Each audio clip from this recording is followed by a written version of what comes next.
50 years later, I'm back to do what I always swore I'd do, and that is to stand on the high ground and plant the American flag in North Vietnam.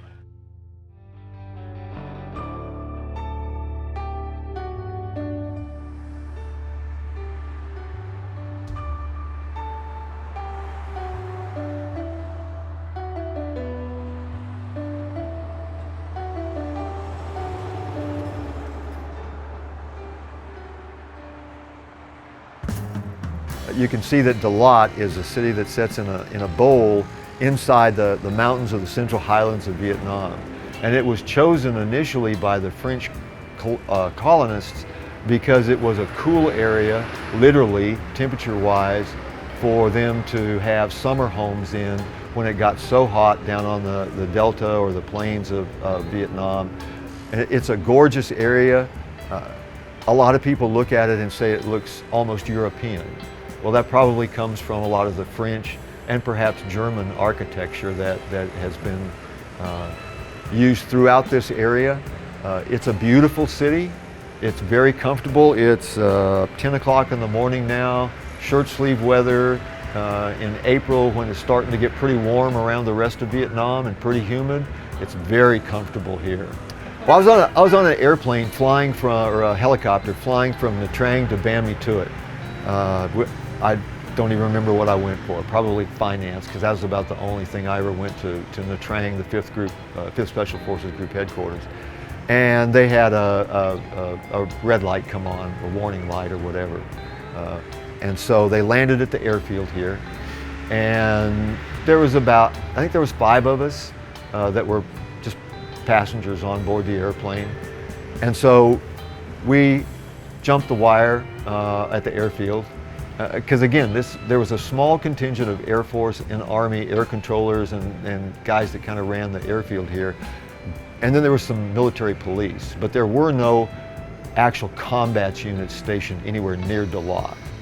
And so we jumped the wire and we came downtown because it seemed like a good idea to find some beer and maybe some girls to talk to.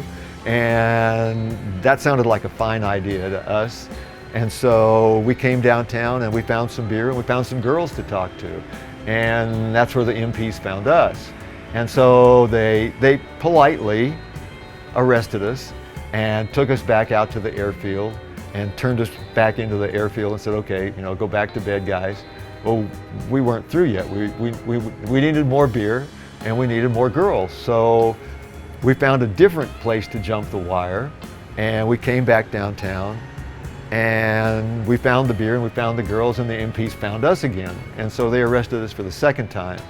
And they were a little more irate this time. It was like, you assholes need to go back there and just stay because the status of forces agreement, the SOFA, only allows X number of military personnel in this town at any one time.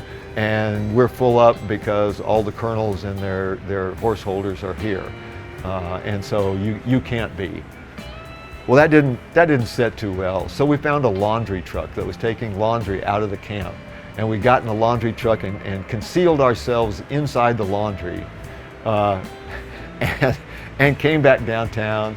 And this time when the MPs found us, they were just downright impolite. They arrested us, put handcuffs on us, which they hadn't done the previous 2 times. Took us back to the airfield and gave us the edict that if they caught us one more time in downtown Dalat, they were going to give us to the Vietnamese and let us spend the night and probably the next several weeks in a Vietnamese jail. That probably got our attention pretty well, and so we decided we'd just spend the night. So we did, and got up the next morning, and miraculously the helicopter had been repaired. Probably the pilot fixed a little switch that he flipped so he could park here for the night, and we flew on to Ban My Thuot and went back to business as normal. You tend to remember the fun and the happy times and put the bad times out of your mind. That's just a human trait, psychological trait. But it's so great to be back here now to see how far it's come. That's what's amazing to me, to see how far this whole country has come.